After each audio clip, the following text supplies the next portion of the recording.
Bismillah, alhamdulillah. Hamdan katiran tayyiban mubarakan fih. Wala udwanu illa 'alal zalimin. Asyhadu an la ilaha illallah wahdahu la syarika lah wa asyhadu anna Muhammadan abduhu wa rasuluh.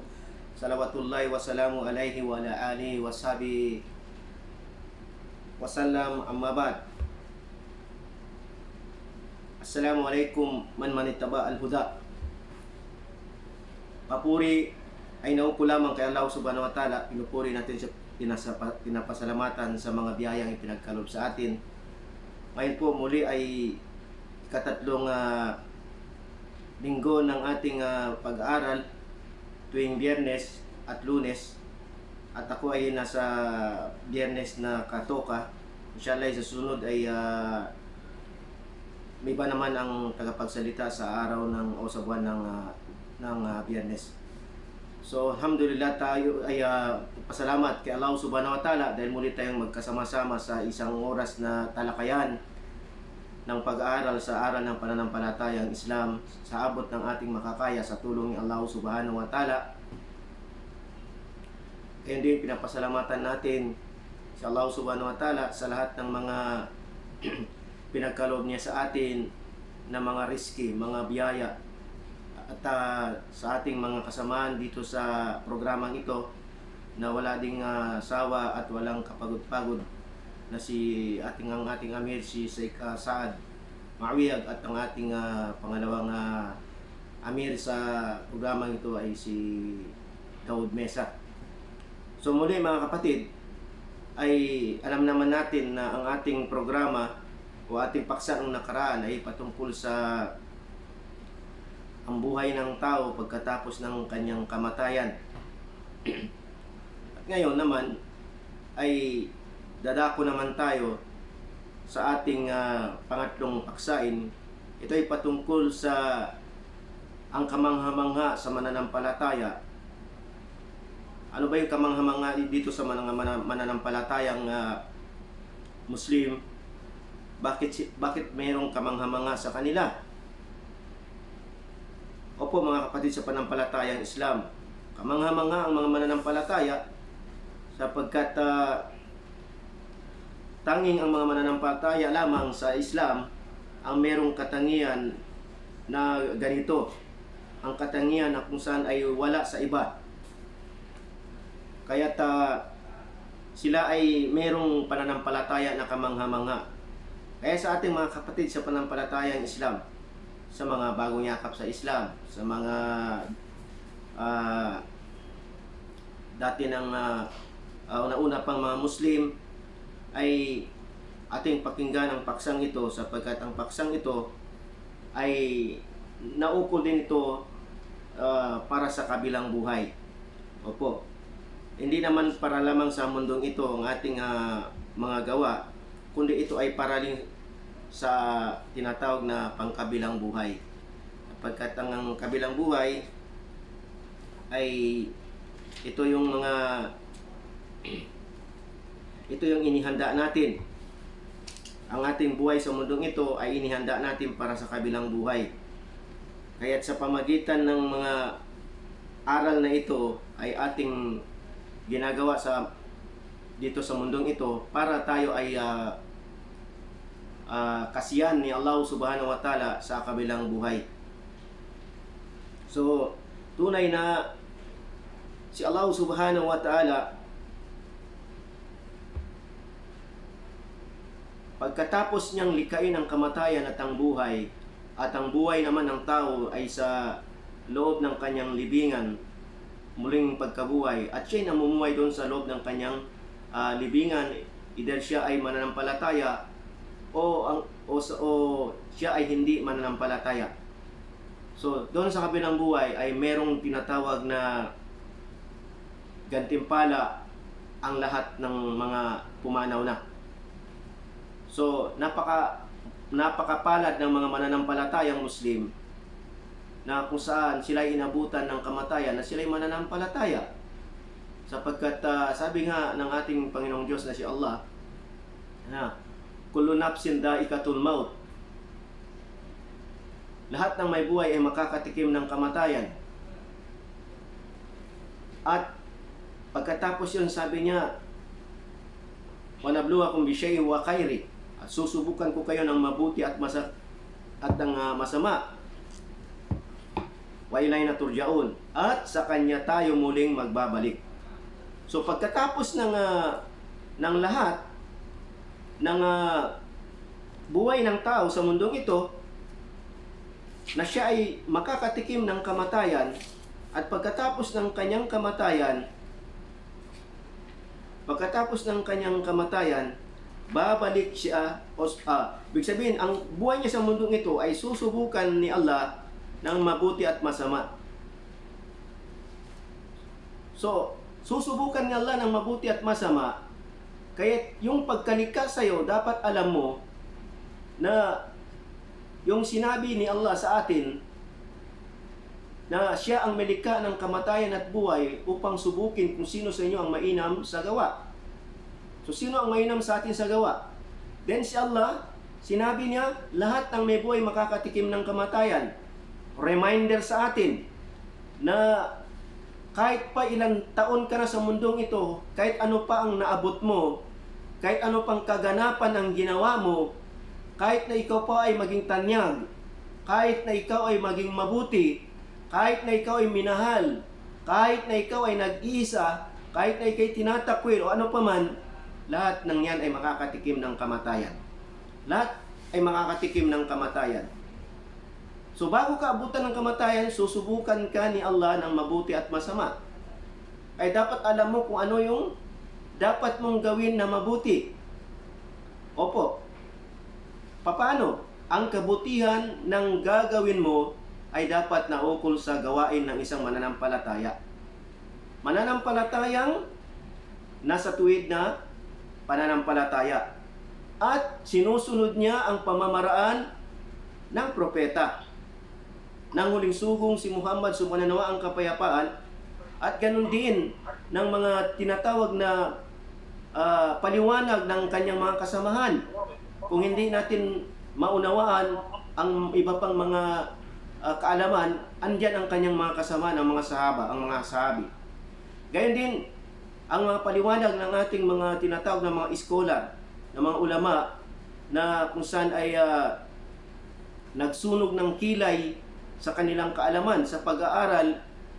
Sipin mo, ang kanilang pag-aaral ay, yung iba ay nagmula pa sa Iraq, at nilakad lamang ang para puntahan ang kanilang mga guro na kanilang nais nilang matuto ng kaalaman. May mga nag-aaral na kung saan ay may mga estudyante, mga talibul ilm na mula sa Iraq at nilakad lamang papuntang Bahrain at papuntang Madina.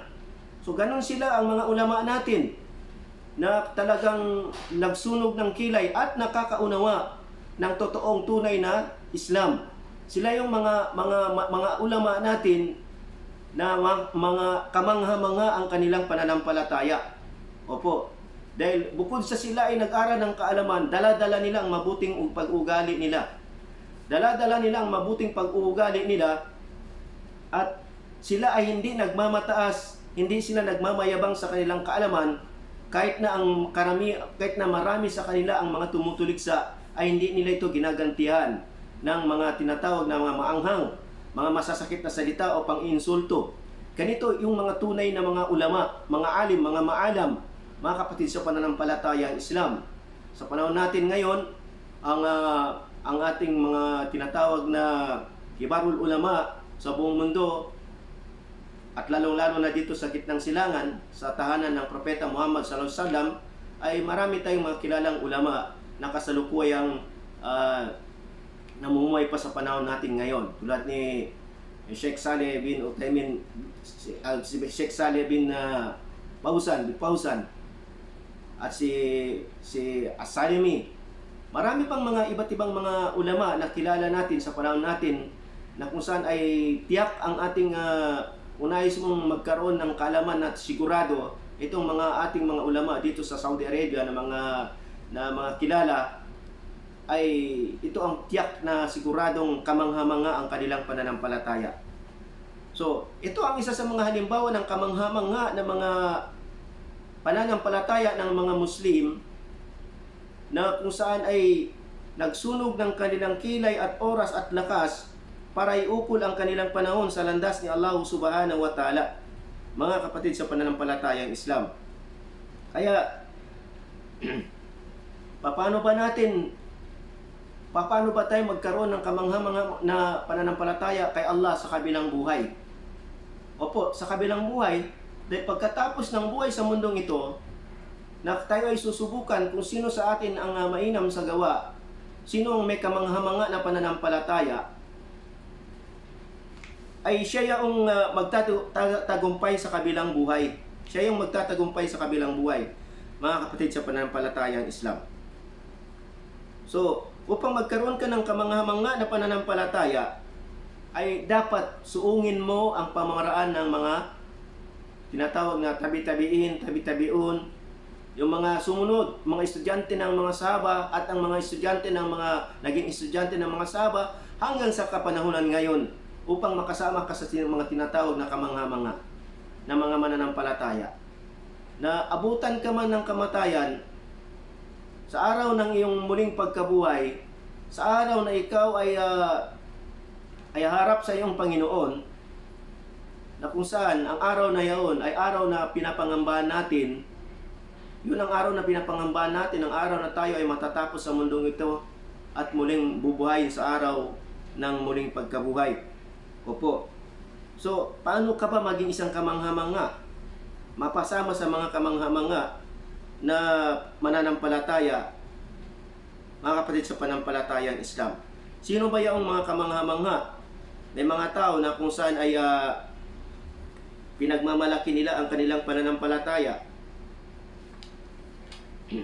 Paano nila pinagmamalaki ang kanilang pananampalataya, kapatid sa panampalatayang Islam? Sino ang mga taong ito na kung saan ay ang kanilang pananampalataya ay lubos nilang ipinagmamalaki dahil sila ay nakaabot o sila ay nagtagumpay sa mundong ibabaw, na pagtagumpayan nila ang kanilang pamumuhay sa mundong ito. So, sila ba yung kamangha-mangha sa harap ng ating Panginoong Diyos na si Allah subhanahu wa ta'ala? Sila ba yung mga taong pag inabutan sila ng kamatayan ay sila ba ay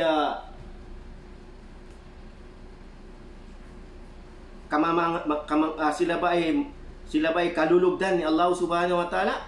Itong mga hindi mananampalataya, sa araw ng kanilang kamatayan at sa araw ng paghuhukom, tatanungin sila ni Allah subhanahu wa ta'ala, silang mga inabutan ng kamatayan, kung ibibigay ba niya ang mga bagay na ito. Sabi ni Propeta Muhammad SAW, isinalaysay sa libro ni Imam Ahmad rahimullah, mula kay Anas bin Malik radhiyallahu anhu, nakarinig niya ang Propeta Muhammad SAW nagwika. Sabi niya, yu'ta bi rajuli min ahli al-jannah fa yaqulu lahu, ya ibnu Adam, kayfa wajadta mansilaka? Fa yaqulu, ayu rabbi kayra mansilin. Fa yaqulu, sal wa tamanna. Fa yaqulu, ma as'alu wa la atamanna illa an taruddani ila dunya fayuqtalu fi sabilika asyara mirarin. So, sinabi ng Propeta Muhammad SAW, ang mga kamangha-mangha na mga mananampalataya sa araw ng kanilang muling pagkabuhay, kapag sila'y hukuman ni Allah subhanahu wa ta'ala at tatanungin sila, isang lalaki mula sa mga grupo ng mga taong papasok sa paraiso o pumasok sa paraiso, ang dadalhin at tatanungin ni Allah subhanahu wa ta'ala ng ating Panginoong Diyos. Ang sabi niya, o anak ni Adam, ibig sabihin ng tao na mananampalatayang Muslim, paano mo natagpuan o ano ang iyong sabi ni Allah subhanahu wa ta'ala, tinatanong siya kung anong pakiramdam niya sa kanyang tahanan na kanyang pinagkaloob sa kanya ni Allah subhanahu wa ta'ala sa paraiso. At ang kasagutan niya, o aking Panginoon, ito ang pinakamainam na tahanan na inyong ipinagkaloob sa akin. Kaya si Allah subhanahu wa ta'ala ay nagwika, magtanong ka at humiling ka. So, siya'y inutusan na magtanong at humiling. At ang lalaking ito ay sasagot, ang mananampalataya, na ang sabi niya, ang aking tanong at ang aking hinihiling na kung maaari ay ibalik mo ako sa mundo. Ibalik mo ako sa mundo upang ako ay mamatay muli ng 10 ulit para sa iyong landas. Sabi ng mananampalatayang pinagkalooban ng gantimpala nang ipinakita sa kanya, nang tanungin siya patungkol sa biyaya na pinagkaloob sa kanya ni Allah sa paraiso, sa kanyang tahanan. Aya't ang kanyang hiling ay ibalik siya sa mundo upang muling mamatay ng 10 beses dahil sa biyayang ipinagkaloob sa kanya ni Allah sa kabilang buhay. Yun yung araw ng pagkatapos ng araw ng paghukom. Dahil sa kamangha-mangha na biyaya ni Allah sa kanya, at dahil sa kamangha-manghang pananampalataya ng mananampalatayang Muslim, ay siya'y pinagkalooban ni Allah ng pinakamainam na gantimpala sa paraiso, mga kapatid sa pananampalatayang Islam. Dahil sa honor ng kanyang pagsasakripisyo ng kanyang buhay nung siya ay namumuhay pa lamang na kanyang naranasan. At muli nagtanong, isinalaysay ng Propeta Muhammad SAW ang pangalawang tao naman na kanyang tatanungin. Sinabi niya rito, wa yu'ta bi rajuli min ahli an-nar fa yaqulu lahu ya ibnu Adam kayfa wajadta manzilaka. O anak ni Adam, sabi niya sa lalaking ito na nananahanan sa impyerno. May mga tao na mananahanan sa impyerno at tatanungin ng ating Panginoong Diyos na si Allah subhanahu wa ta'ala, isinalaysay ng Propeta Muhammad SAW, payakulu lahu, at sinabi sa kanya, o anak ni Adam, sabi niya, anong masasabi mo sa tahanan na iyong kinagisnan ngayon na ibinigay sa iyo, pinagkaloob sa iyo? Payakulu, at sinabi niya, ya Rabbi, syarri mansili, payakulu lahu. Sabi niya, o aking Panginoon, napakasama ng tahanan na ito. Sabi niya, ya Rabbi, syarri manzili. Kaya sinabi sa kanya, payakulu lahu, tabtida min bitila'il ardi dahaba.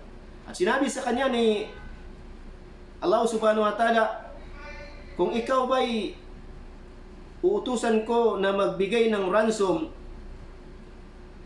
ibibigay mo ba ang mga meron ka sa iyong anong meron ka sa iyong kayamanan?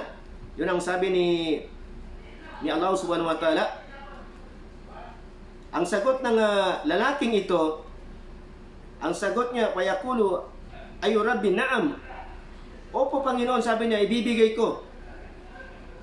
Pero sinagot siya ni Allah subhanahu wa ta'ala, payakulu, kadabta, kad sa'altuka akala min dalik wa aysara walam taf'al payuraddu ila an-nar. Sinabi rito ni Allah subhanahu wa ta'ala, ni sinalaysay ni Propeta Muhammad SAW, na ibibigay mo ba ang sabi niya sa taong ito na kung saan ay na kung meron siya na gabundok na ginto, ipapagkaloob ba niya ito kay Allah subhanahu wa ta'ala bilang ransom sa kanya na makalaya sa impyerno? Pero ang sabi niya, opo, ibibigay ko. Pero anong sabi ni Allah subhanahu wa ta'ala? Sinungaling ka. Sinungaling ka sapagkat sabi niya, sinabihan kita na mas mababa pa rito sa inihingi ni Allah subhanahu wa ta'ala, pero hindi mo ito isinagawa. Kahit ikaw ay ibalik sa impyerno, sa apoy ng impyerno. Anong hinihiling ni Allah na maliit na bagay lamang, mga kapatid sa panampalatayang Islam? Ang hiling ni Allah sa atin ang kilalanin mo lamang si Allah na nag-iisang Diyos. Siya'y sambahin mo lamang na nag-isa at sumunod ka sa kanyang propeta at maniwala ka na ang Islam ang pananampalataya at pangatlo, maniwala ka sa Quran. Maniwala ka sa Quran sapagkat ang Quran ay ang pinanggalingan ng lahat ng source ng ating kaalaman. Kaya may ayat sa Quran na sinabi ni Allah subhanahu wa ta'ala, innal ladina kafaru wa matu wa hum kuffarun fala yuqbala min ahadihim mil'ul ardi dhahaba walahu ibtada bih. Katotohanan, silang mga nagtatakwil sa pananampalataya at namatay. Na sila'y namatay na hindi mananampalataya, kamangha-mangha na kamatayan, kamangha-mangha na buhay nila sa mundo, na sila'y nagtamasa, binigyan ng pagkakataon, binigyan ng lahat ng pangangailangan upang sambahin si Allah subhanahu wa ta'ala, pero kanilang pinabayaan, bagkus ay sila ay nag-focus sa makamundong buhay sa mundong ito lamang. Kaya ang sabi ni Allah subhanahu wa ta'ala, ang buong mundong ito na punong-puno ng ginto ay kailanman ay hindi tatanggapin sa kanya, sa kanino man sa kanila, kung kanilang i-offer ito upang sila ay makalaya mula sa kaparusahan sa impyernong apoy. Ganito kamangha-mangha ang mga hindi mananampalataya na kung saan nagmatigas sa mundong ibabaw, nagmatigas, ganun kamangha-mangha ang kanilang kawalan ng pananampalataya sa kanilang Panginoon. Mga kapatid sa panampalatayang Islam. Kaya, yun ang kamangha-mangha na pananampalataya ng mga hindi naniniwala kay Allah subhanahu wa ta'ala. Ngayon, dadako tayo sa mga mananampalataya. Ang mga tinatawag na mananampalatayang Muslim, sino ba yung may kamangha-mangha na pananampalataya? Kung ikaw ay isang Muslim, sino ba ang kamangha-mangha na pananampalataya? Sino may kamangha-mangha? Ang sabi ng isang hadith, isang araw ay pinaliwanag ng Propeta Muhammad SAW sa kanyang mga kasamahan, na sabi niya, tinanong niya ang mga sahaba, ang mga kasama ng Propeta Muhammad SAW, tinatanong nila. So, sila ay nakapokus po sa kaalaman, nakapokus sila sa mga event, nakapokus sila na dapat tayo nakapokus din para maunawaan natin kung ano yung mga bagay na dapat nating malaman at ano ba itong itatanong ng Propeta Muhammad SAW sa kanila. So, tatanungin sila mga kapatid sa panampalatayang Islam. At ang katanungan na ito, kasama ka ba? Kasama ba tayo sa mga bagay na ito na itatanong ni Propeta Muhammad SAW? Ang sabi niya rito, ayul mu'minina a'jabu ilaikum imana.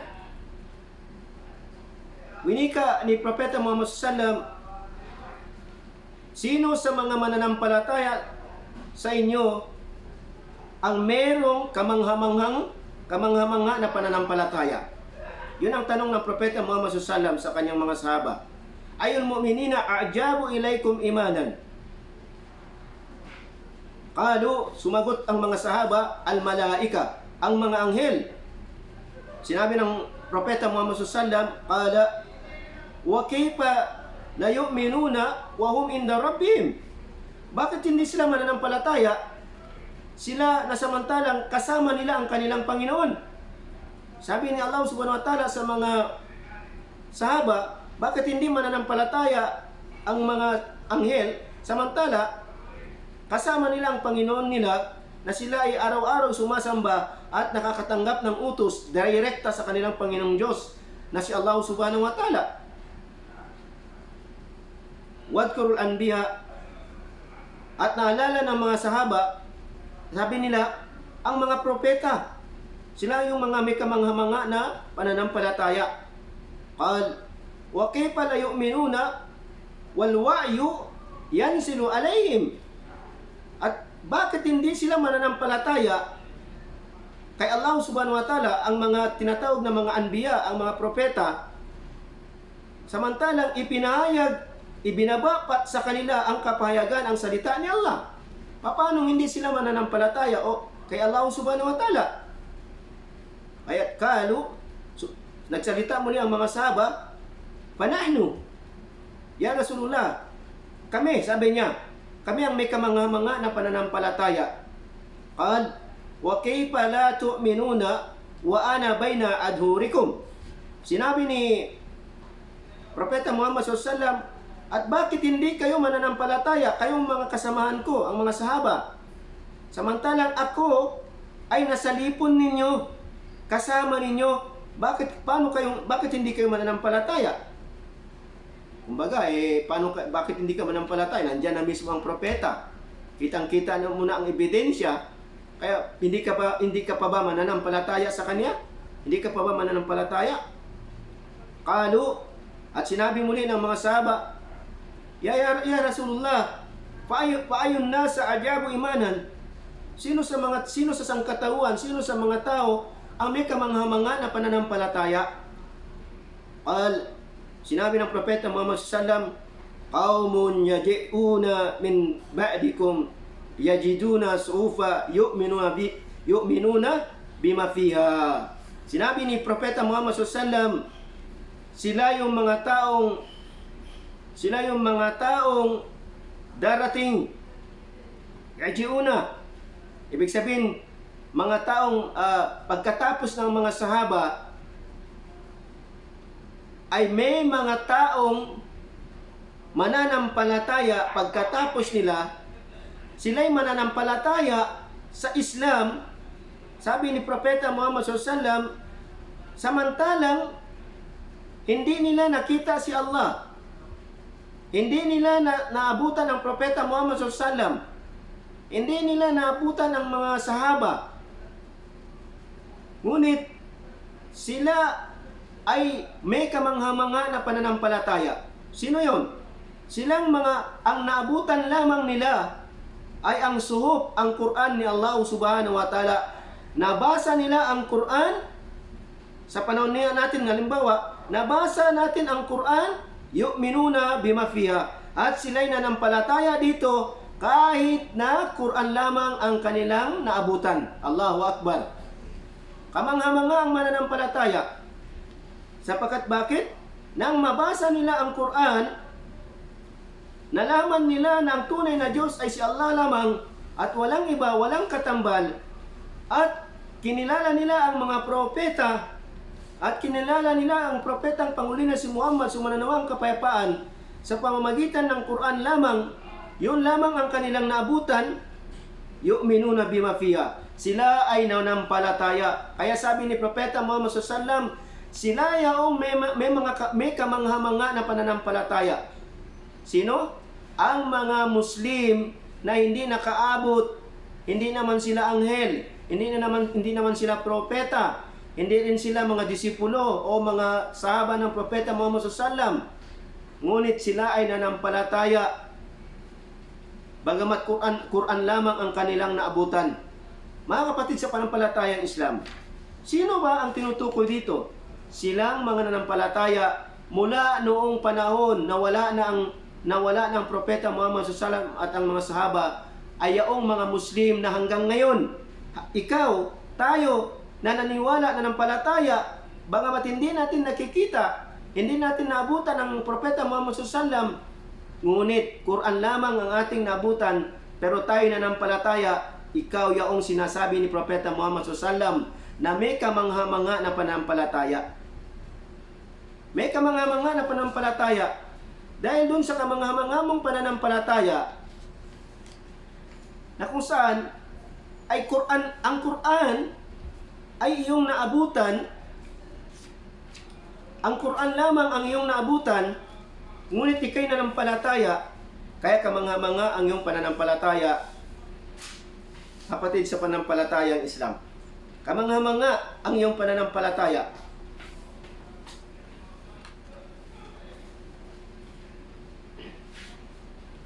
Kamangha-mangha ang iyong pananampalataya. Dahil bakit? Dahil naniwala ka samantalang ang Quran lamang ang iyong nadatnan. Ganun ka mga ang pananampalataya ng isang mananampalatayang Muslim, kapatid sa pananampalatayang Islam. Kaya mapalad ka dahil ikaw yung sinasabi dito ni Propeta Muhammad SAW, isa ka sa mga kamangha-mangha, yung Muslim ngayon sa panahon mo, sa panahon natin. Kayo naman mga nag-aaral, kayo ay mga merong kamangha-mangha na pananampalataya sa ating Panginoong Diyos na si Allah Subhanahu wa Ta'ala, kapatid sa pananampalatayang Islam. Yun ang sinabi mismo ng Propeta Muhammad sallallahu alaihi wasallam na kamangha-mangha. Dahil bakit? Isipin mo lang dahil doon. Pangalawa, ano pa ang mga ebidensya mga kapatid na kamangha-mangha ang iyong pananampalataya? Sa araw ng iyong pagkamatayan sa loob ng libingan, ikaw ay pauupuin at tatanungin ng dalawang malaika, at sa uluhan mo ay nandun si Malakutul Maut, at tatanungin ka nila na katulad ng nabanggit natin nung nauna, tatanungin ka na ang katanungan sa iyo, sino ang tanong sa iyo ng Malakul Maut, man rabbuka, sino ang Panginoon mo? Payakulu Rabbillah, Rabbi wallah, ang aking Panginoon ay si Allah. Payakulani lahu, at tatanungin siya muli ng dalawang anghel, madinuka, ano ang iyong reliyon? Payakulu, at ang sagot mo ng isang taong nasa libingan na mananampalataya na kung saan ay paupuin siya at tatanungin, dinul Islam, ang aking reliyon ay Islam. Payakulani lahu, at sasabihin muli ng dalawang anghel sa kanya, mahada rajulun ladhi bu'ita fikum, at sino itong lalaking ito na kung saan ang tinutukoy si Muhammad SAW na isinugo para sa inyo? Payakulu, at sasagot ang Muslim sa loob ng kanyang libingan sa oras after nang siya ay ilibing at umalis na ang kanyang mga mahal sa buhay, ang kanyang kamag-anak at mga kaibigan, siya nga ay paupuin at siya ay tatanungin ng mga anghel na dalawang ito, at ang sagot niya sa mga katanungan na yon na ang pangatlo ay tatanungin siya na ano ang kanyang kaalaman, ang paniniwala niya sa lalaking ipinadala sa kanila, ibig sabihin si Propeta Muhammad SAW, at sila ay sasagot, payakulu huwa Rasulullah, siya ang sugo ni Allah Subhanahu wa Ta'ala, ibig sabihin si Muhammad SAW, huwa Rasulullah. Payakulani lahu, at sinabi sa kanya ng dalawang anghel, wa ma ilmuka, saan mo nakuha ang kaalaman mong yaon? Saan mo nakuha ang kaalaman mong yaon? Wa ma ilmuka, ano yung kaalaman mo? Saan mo nakuha ang kaalaman na yan? Payakulu, at sasagot ang isang Muslim sa kanyang libingan, qara'tu kitabullah wa amantu bi wa sadaqtu. Sinabi ng taong yaon o Muslim ng mananampalataya, kaya ako nagkaroon ng kaalaman, nasagot niya na ang Diyos ay walang iba kundi si Allah lamang, at ang kanyang reliyon ay Islam, at nasagot niya na ang lalaking ipinadala sa kanila ay si Muhammad, ito ay isang sugo ni Allah. Kahit nang tanungin siya na paano ka nagkaroon ng kaalaman, ang sagot niya, qara'tu kitabullahi fa amantu bi wa sadaqtu. Sabi niya, sapagkat nabasa ko po sa kitab ni Allah ang Quran, at ako'y nanampalataya sa kanya, naniwala ko, tapat siyang naniwala, sabi ng Muslim na namatay sa loob ng libingan. Nabasa lamang niya ang Quran, hindi niya nakita, hindi niya nakausap si Allah, hindi niya nakita ang Propeta Muhammad, hindi niya naabutan ang mga sahaba, ang naabutan lamang niya ay Quran. Pero siya ay nanampalataya, siya ay naniwala, nanampalataya siya ng tapat. Kaya siya ay kamangha-mangha. Kamangha-mangha na mananampalataya na sinabi ni Propeta Muhammad SAW, sino ba yung mayroong kamangha-mangha na panampalataya? Yung bang mga kufar na kung saan ay sa mundong ito ay nagtamasa ng kayamanan, sumamba sa mga Diyos-Diyosan nila. Sila ba yung mga tinatawag na may kamangha-mangha na panampalataya na tuwid? Hindi. Ang may kamangha-mangha na pananampalataya na matuwid ay ang mga tinatawag na mga Muslim sa panahon natin ngayon.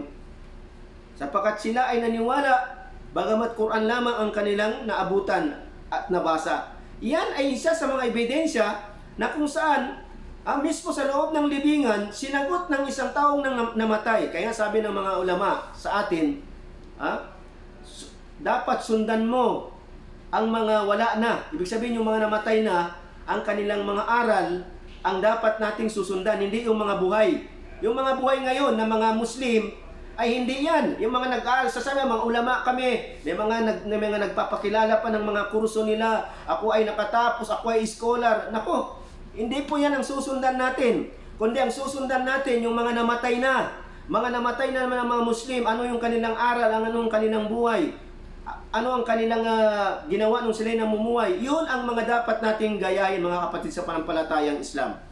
Na kung saan ay mga ebidensya na sila sa libingan ay tinatanong ng mga anghel sa pamagitan ng utos ni Allah subhanahu wa ta'ala, na ang sagot nila nabasa lamang nila sa Quran. Allahu Akbar. Kapatid sa panampalatayang Islam, dito mismo sa hadith na ito ay nabasa natin sa pamamagitan lamang ng Quran ang kanyang nadatnan, pero siya nanampalataya at naniwala.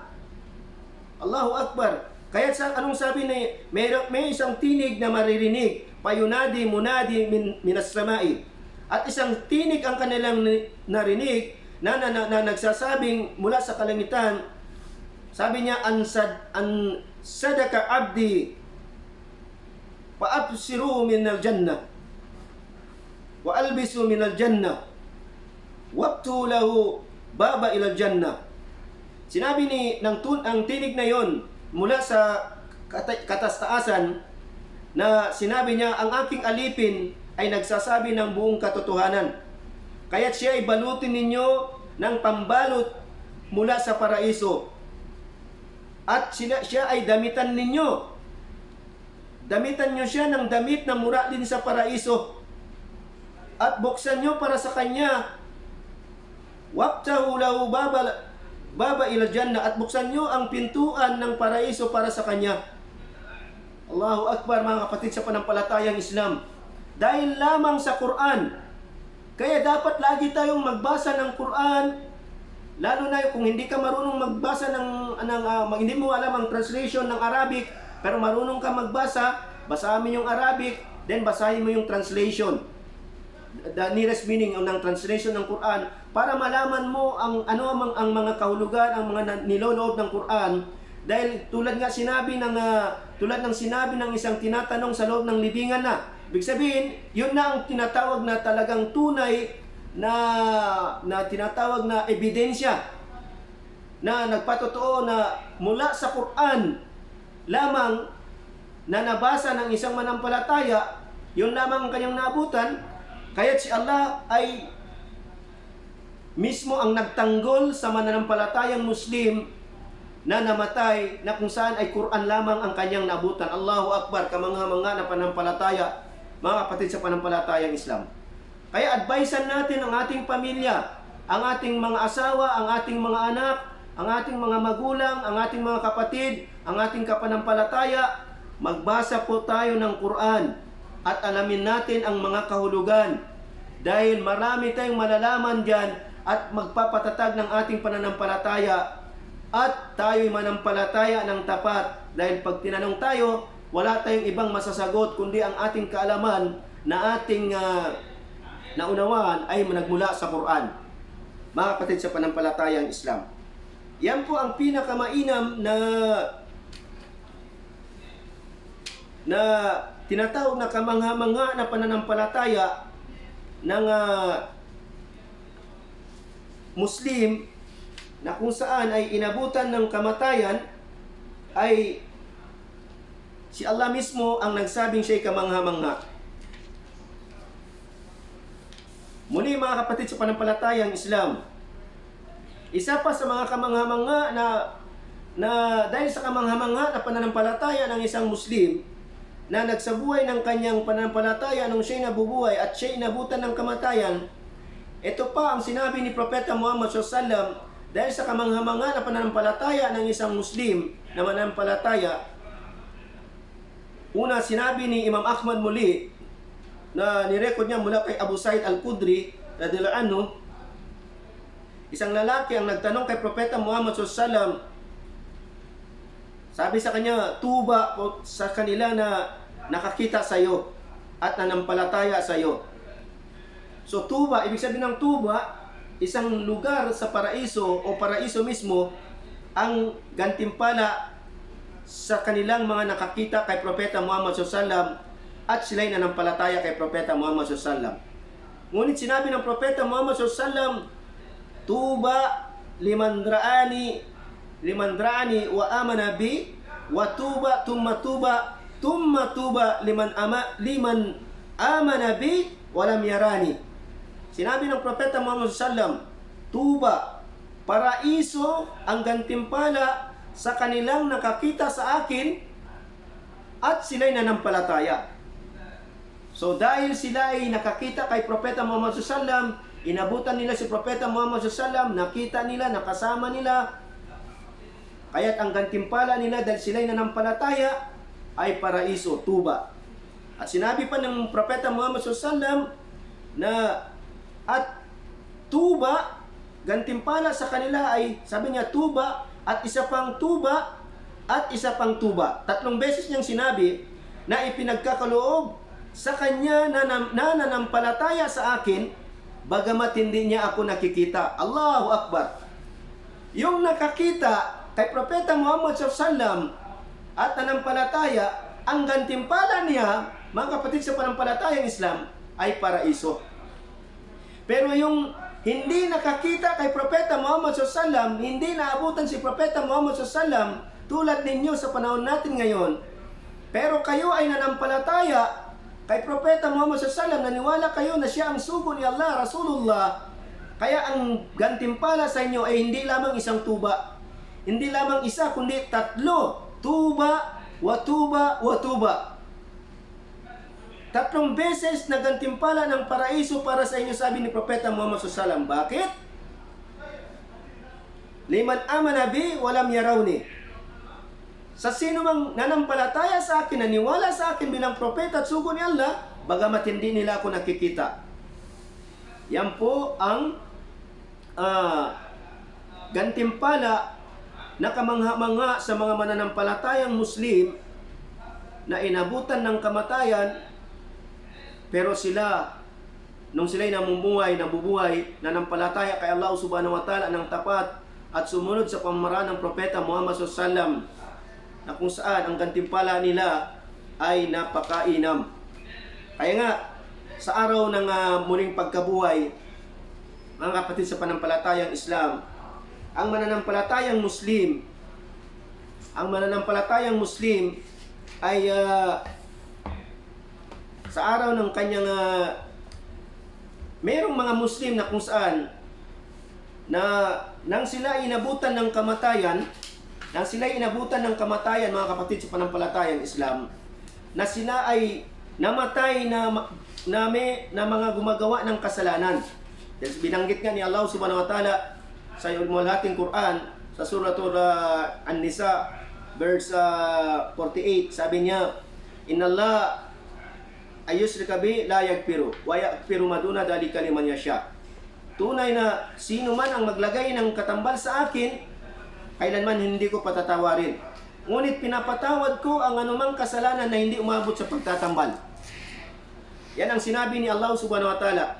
So may mga Muslim na inabutan ng kamatayan na sila'y nakagawa ng kasalanan. Nakagawa sila ng mga kasalanan. Lahat na, sabi mo na kung anong kasalanan niyaon. Maliban sa pagtatambal. Hindi sila nagtambal, hindi sila sumamba kay Jesus, hindi sila naniniwala sa horoscope, hindi sila naniniwala sa mga manghuhula. Anumang mga Diyos-Diyosan ay hindi nila pinaniniwalaan. Ngunit sila'y nakagawa ng mga kasalanan sa mundo nang sila'y namumuhay. Kaya't ang ginawa ni Allah subhanahu wa ta'ala, sila'y pinapasok sa impyerno. Sila'y pinasok sa impyerno at sila ay pinaparusahan. Mga kapatid sa panampalatayang Islam, inisinalisay ni Ibn Jari, kanyang inireport na si Ibn Abbas radhiyallahu anhu at si Anas bin Malik radhiyallahu anhu nagpaliwanag patungkol sa aya na ito, na sa araw na yaon, nang si Allah ay kanyang ikulong ang mga kasalanang Muslim sa loob ng impyerno, kasama ng mga nagtatambal o sumasamba sa mga Diyos-Diyosan, mga kufar, mga kafir. Sinabi ng mga kufar, ng mga kafir, na mga nasa loob ng impyerno, sinabihan nila ang mga Muslim na napasok din sa impyerno na kasama nilang pinaparusahan. Ang sabi nila, ang inyong pagsamba sa mundo nung kayo nabubuhay, ang inyong pagsamba sa inyong Diyos na si Allah ay hindi nakatulong sa inyo. Ang inyong paniniwala kay Allah at ang inyong pagsamba ay hindi nakatulong sa inyo. Dahil sa kanilang ginawa o sinabi na kung saan si Allah ay nang sabihin ito ng mga kufar, dahil sa pangako ni Allah sa mga mananampalataya na hindi nagtambal sa Kanya, ay umiral ang Kanyang habag, o ang Kanyang habag ay humiral sa mga mananampalataya na sumasamba lamang kay Allah kahit na sila gumagawa ng mga kasalanan. Nagalit si Allah sa mga hindi mananampalataya. Kaya para kay Allah, sinabihan niyang mga anghel, ilabas mula sa impyerno ang mga Muslim na nagkasala at naparusahan. Ilabas ninyo sila sa impyerno. Kaya nang makita ito ng mga kufar, ng mga hindi Muslim na inilabas mula sa impyerno ang mga Muslim na makasalanan, ano ang nasabi ng mga hindi Muslim dahil sa kamanga-manga na pananampalataya ng mga Muslim? Rubbama yuwaddu alladhina kafaru law kanu muslimin. Na sinabi ng mga kufar na makita nila ang pangyayaring yaon na inilabas mula sa impyerno ang mga Muslim na makasalanan, nasabi ng mga hindi Muslim, sana ay naging Muslim ako. Sana naging Muslim ako. Dahil bakit? Nakita nila ngayon ang resulta ng pagsamba sa nag-iisang Diyos.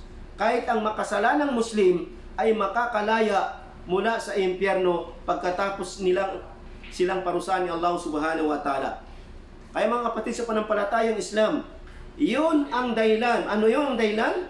Dahil sa kamanghamangang pananampalataya ng mananampalatayang Muslim, naniwala kay Allah, paggamat hindi niya nakikita si Allah, ang mga anghel, ang propeta Muhammad SAW, hindi niya naabutan, ngunit sila ay nanampalataya. So ayun po mga kapatid sa panampalatayang Islam, at maiwan ko sa inyo ang magandang paksa na ito na isama tayo ng Allah subhanahu wa ta'ala sa mga mananampalataya na kabangha-mangha.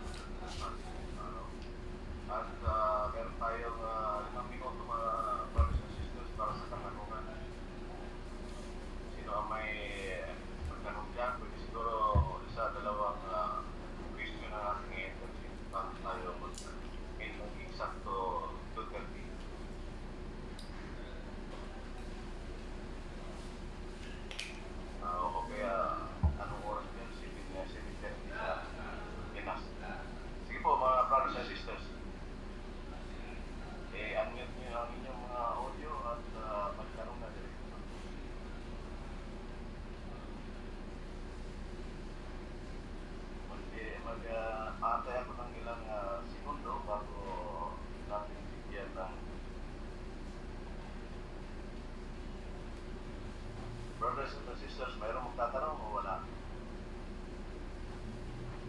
Ngayon, kung walang magtatanong ay conclusion o sa 3 minutes.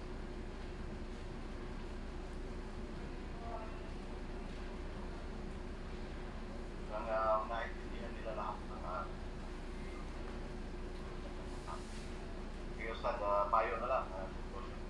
So, alhamdulillah, mga kapatid sa panampalatayang Islam, naway maging aral sa atin na kahit anong meron pa tayong yaman sa mundong ito, kahit ano pa ang ating nagawa, kung ito naman ay hindi para kay Allah at hindi natin pinili ang tinatawag na mabuting gawa. Ang ibig sabihin ng mabuting gawa ay yung tinatanggap ng syar'i, ng sabi nga nila, ng batas ng Islam. Yung mga gawa natin na mga mabubuti na naayon sa utos ng Islam, ay yun lamang po ang tatanggapin. Kaya kahit ano pang kabutihan ang gagawin mo, kung ito ay nasa labas ng Islam, kailanman ay hindi ito tatanggapin ni Allah subhanahu wa ta'ala. Kahit pa mundong ginto ang iyong ibigay para ikaw ay patawarin ni Allah sa araw na ikaw ay pasok na sa loob ng impyerno, ay hindi ka makakalaya kapag ikaw ay hindi nanampalataya kay Allah subhanahu wa ta'ala. Kaya mapalad tayo, panatilihin natin ang pananampalataya kay Allah, sundin natin ang pamamaraan ng Propeta Muhammad sallallahu, ang mga sahaba, ang mga kasamahan niya, at magpakatatag tayo sa panampalatayang Islam. Pukusan natin ang Quran, basahin natin, pag-aralan natin habang tayo ay meron pang buhay. So, kaya huwag tayong manghina sa pagsasabuhay at pag-aral ng panampalatayang Islam. Maraming salamat po mga kapatid sa panampalatayang Islam sa inyong pagkikinig sa aral na ito.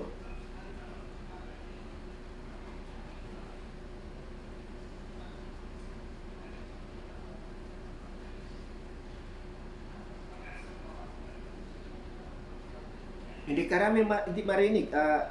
Check down. Hindi ka namin marinig.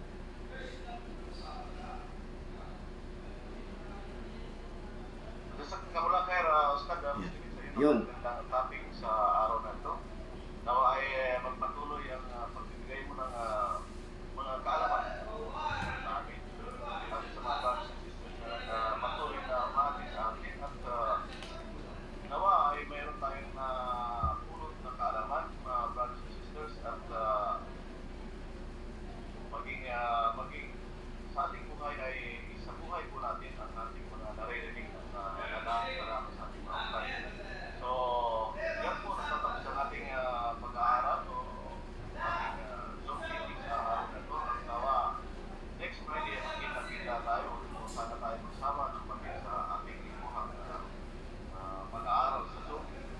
At ngayon, dahil time na po para sa ating pagkatapos, iwan po tayo ng dua para sa ating gathering na to. Subhanallah wa bihamdihi, subhanallah wa bihamdihi, ashhadu an la ilaha illa anta, astaghfiruka wa atubu ilaik. Assalamu alaikum warahmatullahi wabarakatuh. Waalaikumsalam warahmatullahi wabarakatuh.